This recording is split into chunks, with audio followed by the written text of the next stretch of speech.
नमस्ते किसान साथियों, मैं doctor Vinod Patidar VKS agri solution के इस चैनल में पूरी टीम के साथ उपस्थित हूँ।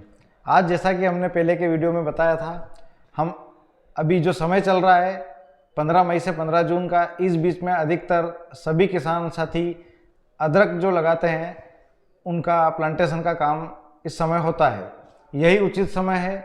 जो भी किसान अदरक लगाना चाहते हैं उनके लिए सबसे उपयुक्त समय 15 मई से 15 जून होता है। पर यह देखा गया है कि अगर 10 किसान अदरक लगा रहे हैं तो उनमें से 2 या 3 किसानों का जो अदरक है वही सही तरीके से सही उत्पादन के साथ में फसल उसकी हो पाती है। बाकी किसान कहीं न कहीं कई प्रकार की समस्या से परेशान रहते हैं। तो मैं आज कुछ ऐसे पॉइंट हैं जो आपको बताना चाहता हूँ। आप अगर इन पॉइंट को नोट करेंगे और इसका पालन करेंगे तो आपको बहुत सारी जो अदरक की समस्या है वो होने से बच जाएगी। तो सबसे पहले हम इसको चालू करते हैं। सबसे जो मुख्य इसके लिए बात है वो बात है कि आपके भूमि का चुनाव। आपकी भूमि का चुनाव अदरक के लिए ऐसी भूमि का चुनाव होना चाहिए जिसके अंतर्गत जल निकास की उचित व्यवस्था हो। जल निकास का मतलब है कि आपकी भूमि में से इस तरह से बेड की दिशा इस तरह से बनाई जाए कि पानी जो है वो एक बेड से भरकर दूसरे बेड में भरे, तीसरे में भरे, इस तरह से नहीं जाना चाहिए। उस पानी की ऐसी व्यवस्था करें कि वो डायरेक्ट एक तरफ से पूरी तरह से निकल जाए और बेड भरकर उसमें से नहीं निकले। दूसरा, इसके लिए और जो खास बात है जो ध्यान रखना है, उसके अंतर्गत आपको अपनी जो मिट्टी है उसका चयन करना बहुत आवश्यक है। आपके अगर खेत की मिट्टी भारी है तो अदरक में बीमारियां आने का संभावना और बढ़ जाएगी।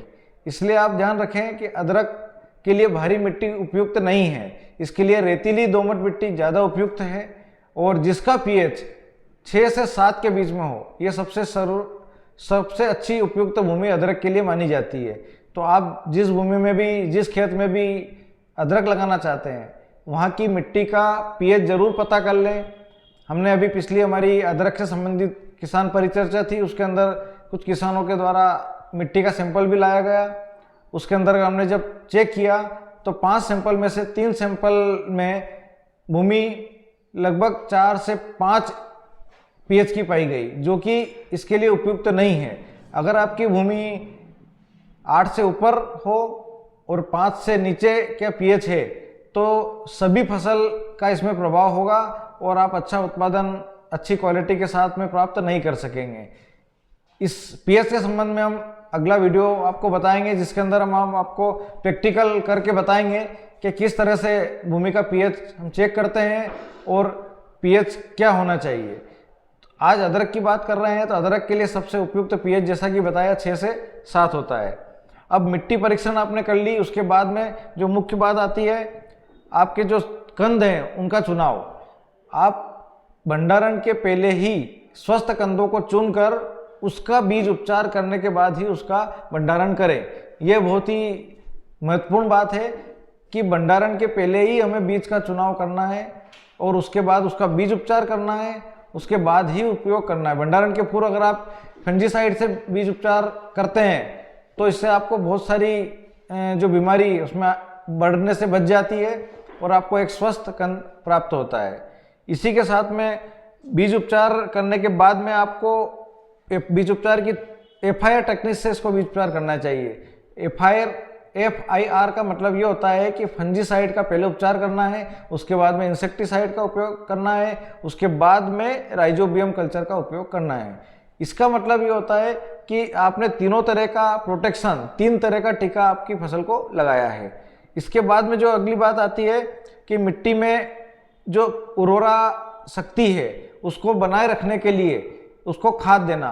तो इसमें निमेटोड की समस्या अदरक में बहुत आती है। उसके लिए अपने खेत में आप नीम की खली का उपयोग अवश्य करें और अपने खेत में कार्बन का अंश कितना है ये भी मिट्टी परीक्षण के द्वारा पता कर लें। अगर आपके यहाँ पर कार्बन या जीवाश्म कम है तो आपको अच्छा उत्पादन प्राप्त नहीं हो सकेगा। इसके बारे में और डिटेल वीडियो अलग अलग टॉपिक पे हम बनाएंगे, पर आपको मुख्य बातें हम बता रहे हैं कि आपके खेत में जीवाश्म होना बहुत आवश्यक है। अगर आपके पास में जीवाश्म का उपलब्ध नहीं है, कम है, तो आप वर्मी कंपोस्ट का उपयोग करें, अच्छे पके हुए गोबर की खाद का उपयोग करें और उसके अंदर ट्राइकोडर्मा मिलाकर 2 दिन रखें। उसके बाद में उसको मिट्टी में मिलाने के बाद में ही आप अपनी फसल का प्लांटेशन करें। अब प्लांटेशन में किस बात का ध्यान रखना है कि आप सबसे बेस्ट तरीका बेड के ऊपर कंद को लगाना है। आप क्यारी विधि से अदरक कभी ना लगाएं, आप बेड के ऊपर ही लगाएं और बेड की ऊंचाई कम से कम 8 से 12 इंच की ऊंचाई हो और कम से कम 3.5 से 4.5 फीट की उसकी चौड़ाई हो और एक कंद से दूसरे कंद की जो हमारी कतार है उसकी दूरी लगभग 1 फीट हो। ये अगर आप इतनी दूरी को मेंटेन करते हैं और एक कंद से दूसरे कंद की जो दूरी है वो 8 से 10 इंच पर हो, अगर ये आप डायरेक्शन इसका चुनाव करते हैं और इसको आप उपयोग में लाते हैं तो आपकी फसल में हवा का प्रभाव भी अच्छा होगा और कंद का फैलाव भी अच्छा होगा। इसके अलावा और जो महत्वपूर्ण बात है, मिट्टी परीक्षण के बाद में आपको जो रिपोर्ट आई है उस आधार पर आपको खाद का उपयोग करना है। कितना सुपर देना है, कितना नाइट्रोजन देना है, कितना पोटाश देना है, कितना जिंक देना है, मैग्नीज देना है, ये उस आधार पर कीजिए। अगर आपने मिट्टी परीक्षण पिछले वर्ष कराया था तो उस आधार पर आप इसका जो रिकमेंडेड डोज है उस आधार पर इसका उपयोग कीजिए। इसका रिकमेंडेड डोज क्या है इसके बारे में हम विस्तार से भी अलग वीडियो में एक चर्चा करेंगे। अगर कोई आपने फसल लगा दी, फसल पौधा ऊपर आ गया, उसके बाद में अगर ऐसा लगता है कि कोई पौधे के अंदर कोई इसी तरह का संक्रमण दिखाई दे रहा है और वो ऐसा लग रहा है कि आपका कंद उसमें खराब हो रहा है, तो उस पौधे को वहाँ से निकाल कर पूरी तरह से नष्ट करना ही ज़्यादा उचित है। उसको ज़्यादा देर तक उस मिट्टी में, उस भूमि में न रहने दें। इसके अलावा संक्रमित पौधों को, अवशेषों को भी आप मेड़ पर न डालें और साथ ही खरपतवार को भी मेड़ पर और खेत में न होने दें। कोशिश करें कि कम से कम खरपतवार हो, क्योंकि खरपतवार भी बहुत सारे हानिकारक कीट्स का, थीप्स का इनका घर होता है। अब सबसे जो महत्वपूर्ण एक बात है, आपके फसल का नियमित परीक्षण। आपको नियमित अपने खेत का दौरा करना पड़ेगा और जब भी ऐसा लगे कि हमारी फसल में किसी तरह की कोई समस्या नज़र आ रही है तो उस समस्या को, या तो पत्तों पे सबसे पहले समस्या नज़र आती है तो पत्तों का फोटो खींचकर आप उसका पता लगा सकते हैं। आप हमसे भी संपर्क कर सकते हैं कि ये क्या समस्या हो सकती है। तो ये अदरक के अंदर महत्वपूर्ण बात है जो आपको ध्यान में रखना है। अगर आप इन कुछ महत्वपूर्ण बातों का ध्यान रखते हैं तो आप एक अदरक की अच्छी फसल पैदा कर सकते हैं। इसके अंदर आपको जो बात हमें मुख्य बताना है कि इसके अंदर अगर आप ड्रिप का उपयोग कर रहे हैं तो कितना फर्टिगेशन देना है, अगर आप बेसल डोज में क्या क्या खाद कितनी मात्रा में देना है। क्योंकि अगर वो यहाँ पर बात करेंगे तो ये वीडियो बहुत लंबा हो जाएगा, इसलिए हम इसका अलग से एक वीडियो बनाकर आपके साथ में शेयर करेंगे ताकि आप अपने खेत में उचित मात्रा में खाद और दवाई भी कौन सी कब देना है इसका भी आपको हम इस वीडियो के माध्यम से जानकारी देंगे। तो आशा है आपको कुछ महत्वपूर्ण जानकारी अदरक के संबंध में पता लगी होगी। आप इस जानकारी का लाभ उठाएं और एक अच्छी स्वस्थ अदरक की फसल लें, यही हमारी शुभकामनाएं। धन्यवाद।